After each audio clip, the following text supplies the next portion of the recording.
नमस्कार। एक दुखद हृदय विदारक घटना,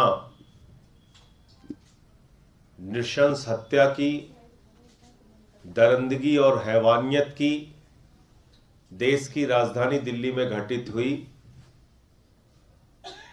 और उसमें जिस प्रकार से पूरी की पूरी भारतीय जनता पार्टी आज उन दरिंदों के, उन हैवानों के पक्ष में खड़ी है, यह साफ तौर पर दिखाता है कि देश भर में कहीं भी बलात्कार की घटना हो, हत्या की घटना हो, कोई बहुत बड़े भ्रष्टाचार की घटना हो, अगर उस व्यक्ति का कनेक्शन दूर दूर तक कहीं बीजेपी से है तो पूरी की पूरी बीजेपी और उनका शासन तंत्र उनको बचाने में खड़ा हो जाता है। कंजावला की भी घटना इसी बात का सीधा उदाहरण है, जहां पर भारतीय जनता पार्टी का एक नेता मनोज मित्तल इस नृशंस, दरिंदगी भरी, हैवानियत भरी हत्या का जिम्मेदार है। अपने साथियों के साथ ऐसा काम करता है जिसका उदाहरण आपको तालिबान में दिखेगा। ऐसा काम उसने हिंदुस्तान की राजधानी दिल्ली में किया, घसीट कर कई किलोमीटर तक एक लड़की की हत्या कर दी। और उसके बाद पूरी की पूरी दिल्ली पुलिस मामले की लीपापोती में, हर बात पर प्रेस कॉन्फ्रेंस करने वाले, हर बात पर आम आदमी पार्टी की सरकार के खिलाफ मोर्चा करने वाले भारतीय जनता पार्टी के नेता, इनके सांसद, इनके विधायक, इनके तमाम केंद्रीय मंत्री आज चूहे के बिल में छुपे हुए हैं। एक शब्द निंदा के किसी के मुंह से नहीं निकले अब तक। और तो और छोड़ दीजिए, वो मनोज मित्तल, आज तक भारतीय जनता पार्टी ने उनको अपनी पार्टी से निकाला नहीं। ऐसी दरिंदगी, ऐसी हैवानियत की घटना को अंजाम देने वाला आरोपी अभी भी भारतीय जनता पार्टी में है। भारतीय जनता पार्टी ने उसको निष्कासित नहीं किया, क्योंकि बीजेपी कहती है उन्नाव कांड करो, हम तुम्हारा साथ देंगे, हाथरस कांड करो, हम तुम्हारा साथ देंगे, शाहजहांपुर में चिन्मयानंद जी का कांड होता है, अभी वो फरार है 376 के मामले में, कोर्ट के सामने पेश नहीं हो रहे हैं, पूरी बीजेपी उनके साथ, उनके बचाव में खड़ी है।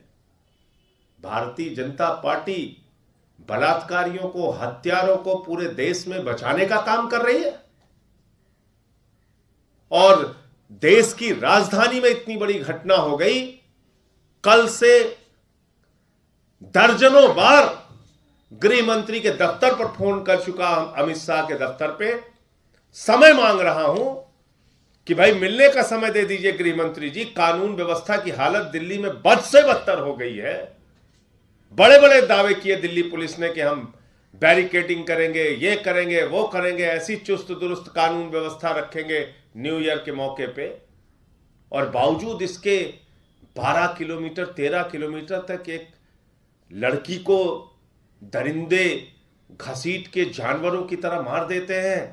ऐसी घटना पे मैंने अमित शाह जी के यहां चिट्ठी भेजी, मेल भेजा, मेल के द्वारा उनको सूचित किया, उनको फोन कई बार किया,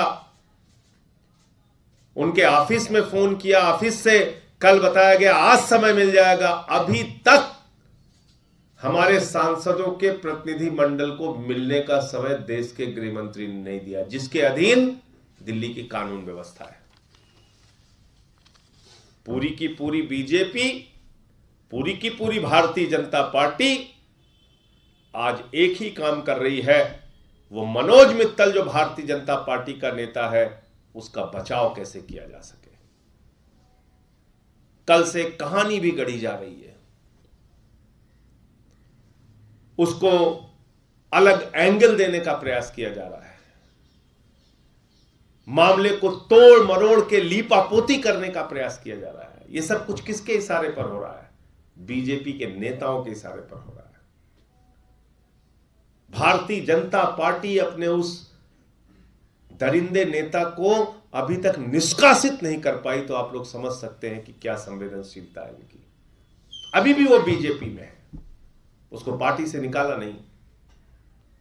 तो इसलिए मैं अमित शाह जी से कहना चाहता हूं, अगर आपसे दिल्ली की कानून व्यवस्था नहीं चल पा रही है तो दिल्ली को बर्बाद मत कीजिए। आपके गृह मंत्री बनने के बाद दिल्ली के न्यायालयों में हत्या का मामला आया, दिल्ली में छात्रों को दौड़ा दौड़ा के पीटा गया, वकीलों को दौड़ा दौड़ा के पीटा गया, गैंगवार दिल्ली की सड़कों ने बर्दाश्त किया, देखा, गैंगवार की घटनाओं का गवाह बना दिल्ली। अगर कानून व्यवस्था संभल नहीं पा रही है, इसको छोड़ दीजिए। अमित शाह जी, अरविंद केजरीवाल जी के हाथों में दिल्ली की कानून व्यवस्था दे दीजिए, आपको ठीक करके हम दिखाएंगे कि कानून व्यवस्था कैसे सही होती है, कैसे कार्रवाई होती है अपराधियों के खिलाफ, माफियाओं के खिलाफ, बलात्कारियों के खिलाफ, हत्यारों के खिलाफ। आपका पूरा का पूरा तंत्र, पूरी की पूरी पार्टी ऐसे अपराधियों के संरक्षण में लगी हुई है। मैं यही कहना चाहता हूं कि देश के गृह मंत्री की इतनी बड़ी संवेदनहीनता कि ऐसी घटना के बावजूद कल से लेकर आज तक कई बार, दर्जनों बार फोन करने के बाद, चिट्ठी लिखने के बाद, मेल करने के बाद समय न देना इस बात को दिखाता है कि भारतीय जनता पार्टी और उनकी सरकार और उनके नेता ऐसे दरिंदों को बचाना चाहते हैं, उनके खिलाफ कोई निष्पक्ष कार्रवाई नहीं करना चाहते। मुझे इतनी बात कहनी थी। आपके कोई प्रश्न हो तो आप पूछ सकते हैं। पुलिस के खिलाफ कोई कार्रवाई नहीं, आपने एलजी से भी मांग की थी कि वो बर्खास्त करें, आप दिल्ली पुलिस कमिश्नर से भी मिल के आए, वहां भी आश्वासन मिला था, क्या कहेंगे? देखिए, बीजेपी जब इस घटना को